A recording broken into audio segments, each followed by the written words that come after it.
This is Sandra Tanner, and you're listening to Gospel Tangents.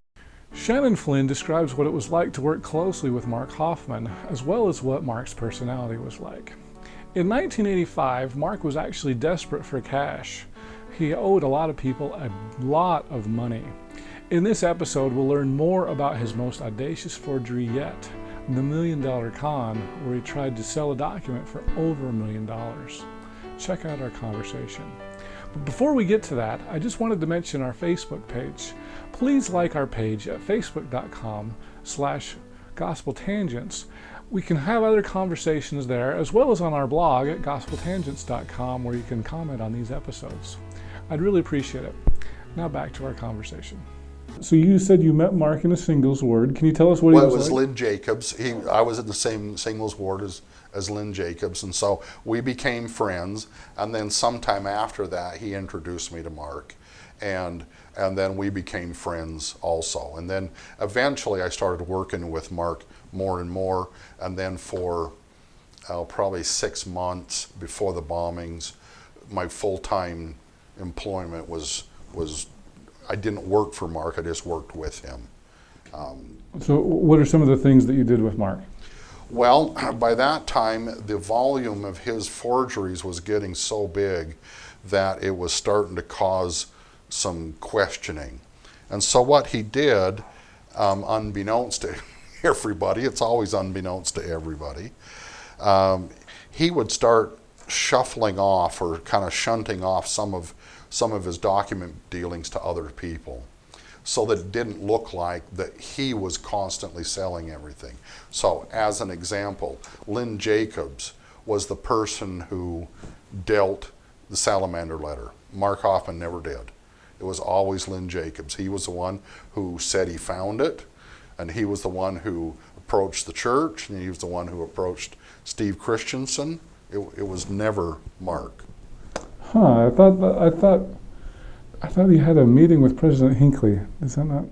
Well, he did meet with President Hinckley, but not on that particular document.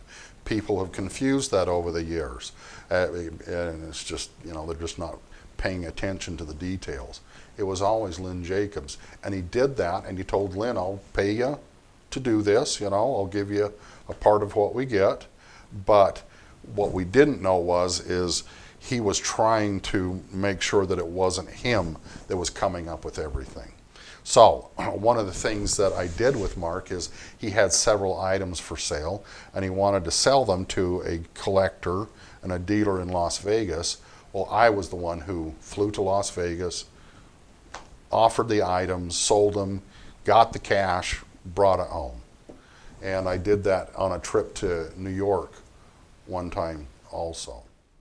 Now, New York was where he found the Oath of a Freeman, is that right? Well, that was a story he concocted, and it was very ingenious because, now, just in case people haven't listened to my Kurt Bench interview, tell us what Oath of a Freeman is. Okay. Very important document, and if the legitimate one is ever found, it will be incredibly expensive. It is the first known printed document in what is now the United States of America. A printing press was brought from England over to America, and it was operated by a guy named Stephen Crane. And he was the first professional printing press printer in the United States. The first item that he printed was a single sheet of paper called the Oath of a Freeman. The fourth one is actually known, and there are copies available, and it's called the Bay Psalm Book. But that Oath of a Freeman, very interesting, because what it does is it was printed for the Massachusetts Bay Colony, and it is a way for the people that were participating in that Massachusetts Bay Colony, that religious organization, to essentially sign an oath of fidelity to the new group and say, "I'm here and I'm part of this group." And so it starts out I, and then the letters AB, which are supposed to be for your name, and you say, I will follow the rules of the group, and I'm just very paraphrasing it. You can find it and read it. And the interesting part is it said nothing about England. So it turns out, in a strange way, it is the first seed of revolution. Well, it sounds like it, Oath of a Freeman. It sounds like it would be related to the revolution. So, well, at any rate, so what happened is this interview could go on a very long time. What happened is Mark had been to an auction in New York, and on the way home, he was reading through the auction, Sotheby's auction catalog for an upcoming auction, and one of them was a book that was going to be offered for sale called New England's Jonas, Washed Up on London Shore. It's not that impressive a book, except that there is a text of the Oath of a Freeman. Since there are no known copies of it, nobody knows exactly what words are in it. But from that book, he was able to come up in his own mind what he thought that would be, taking that guessed at text and just modifying it a bit. It was a printed item, but in order to sell that, he needed to come up with a provenance. He couldn't say, I found it on the street, or no one would believe that, you know. I mean, he had to come up with something that people would say, oh, okay. So what he did is he went to a gigantic bookstore in New York called Argosy Books. And they have a whole section of pamphlets. And they, at least in those days, they were just loose. You know, you could just kind of go through them and, you know, one through three, you know, like that sort of a thing. Well, what he did is he took in a piece of paper, and it was actually a poem, but on the top of it, printed, what said the Oath of a Freeman. And he looked at Argosy Books' numbering system that have a little letter set and then a price. And so then he took that back to his hotel room and in pencil wrote the correct numbers on it, went back there, slipped it in. Walked around for a period of time, I don't know, 10 minutes, an hour, who cares, doesn't matter, goes back, pulls that out, goes to the front desk, and with 3 or 4 other innocuous items, a $10 book or something, I don't know, but I'm just, you know, $10 book and another little pamphlet or something, I'll take these. So he gets a receipt. You know, ABC grammar book, Oath of a Freeman, $25. I got it at Argosy Book. Mm-hmm. There's the provenance. And it was a tremendous one, because investigators, of course, afterwards went to Argosy Book and said, can you tell us about anything about this? Oh, are you kidding? There's thousands. There's hundreds and 1,000 pamphlets and broadsides and sheets and sure, because that's our receipt, and that is a legitimate receipt, and they can find the cashier that wrote it. That's all true. Where did we buy that from? Who knows? How long have you had it? Who knows? So it just disappears in the mist, but as far as he's concerned, it is now out of his hand and to a legitimate source. Wow, that's amazing. So you didn't have anything to do with that transaction at all? It was No. just, that was all him. No. What were some of the things you were doing in New York? Well, he was a substantial collector of children's book and ephemera. In fact, that's where a large amount of the money in the last 2 or 3 years before the bombings, he was making a lot of money, and people have always wondered, well, where did that money go? It went to these children's books. And he had, and the excuse was, he said he was buying it for his wife. And that kind of made her feel good, you know. But he was buying just premium first editions of Tom Sawyer, Huckleberry Finn, Call of the Wild, you know, Alice in Wonderland, Wizard of Oz, you know. And he was paying, you know, $15,000 for this book and $8,000 for another book and $20,000 for another book. That's where the bulk of that money So went. he was building up his own legitimate library. Very legitimate library. And so I would travel with him sometimes, because sometimes he would carry cash. And so I was actually the one that would carry the cash. I mean, I've I went to New York with $15,000 watered up in my pocket. Oh my gosh. And there was one dealer, Schiller and Wapner, who he dealt with all the time, and they were very friendly with him. And at the same time, he would go to auctions, and so I went to an auction at Sotheby's one time and saw the Emancipation Proclamation, one of the copies, the 13th Amendment, being sold. And if I recall correctly, I know one of the people I'm sure of was the bidder. It went way past reserves, and it came down to two bidders. One of them, I believe, and I'm going to say this, I believe, because I just can't be 100% sure. The other bidder I know for sure was Malcolm Forbes, and he was the one that eventually got it. He was bidding against, I believe, Ross Perot. Oh my goodness. And it was in the hundreds of thousands of dollars. They were making $50,000 jumps at each bid. And you could tell that Ross finally thought, this is stupid. And from the look on Malcolm's face, he didn't care. Wow. He would have kept going until he got it, and he got it. Okay, so he had a big interest in children's books. That is what happened. All the money did that get liquidated after he went to jail? Actually, before. Before. And let's see, I'm going to try to say this nicely. Not everyone that dealt with Mark was disappointed in the transactions.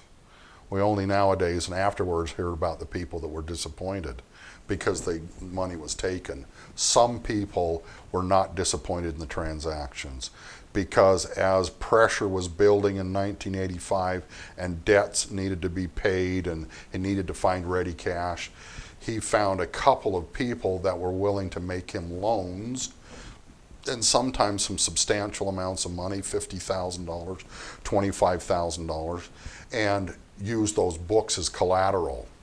Well, after the bombings and he went to jail, they kept the books. Oh, okay. And they made a really good profit. Oh, wow. So he didn't, well, I know he did, it seems like he did cheat, was it First Security Bank out of $180,000? Or do you know that story? I know that story intimately. First Interstate Bank. Right towards the end, he was floating around that he had come upon what he called the McClellan collection. There was a possibility that William McClellan, one of the early apostles of the church that became disaffected, had a number of church documents in his possession, letters, things like that, plus his own journals and reminiscences. And after he left the church, they just stayed with his family. That is the idea. And he said that he had found a descendant of William McClellan that still had the bulk of this collection. No one had an inventory of it. So no one knew if it was 20 pieces or 30 pieces or 100 pieces. It was just, quite a number of pieces. But in it was what he described as three just stunning pieces. One was additional papyri from the Book of Abraham, not the three facsimiles that we see, but other parts of that same scroll. And then he had floated around that there was a history produced by Oliver Cowdery. And that Oliver Cowdery history contained a letter written from Emma Hale to, I believe, Oliver Cowdery, describing how the Book of Mormon plates were initially found. And in it, he told people that she said that it was Alvin Smith that went to the grove and prayed, that it was Alvin Smith that actually met Moroni for the first time. And then Alvin died, and then Joseph just took it over and took over the story. Well, it turns out none of that's true. And it was actually Mark who made that whole story up. But you can see why. What could have been something of just passing interest now is of intense interest. Well, Mark was out of money, and it had nothing to do with the McClellan collection.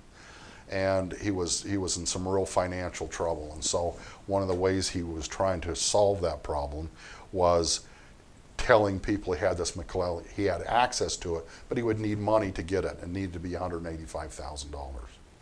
Well, that information was passed on from Steve Christensen to Hugh Pinnock. Hugh Pinnock was on the board of directors of First Interstate Bank and arranged a loan of $185,000 to Mark to take, supposedly, and immediately go and purchase that collection and bring it back. I sat in his car while he went upstairs to First Interstate Bank, came back down, and I saw the document and the check. And that was an unsecured loan. There was a big box, and there's a box, and it was clearly marked unsecured. Well, he didn't buy the McClellan collection. The money went to somebody else to pay off some other scheme he was in the middle of. And of course, that was one of the things that provided so much pressure, because eventually that loan,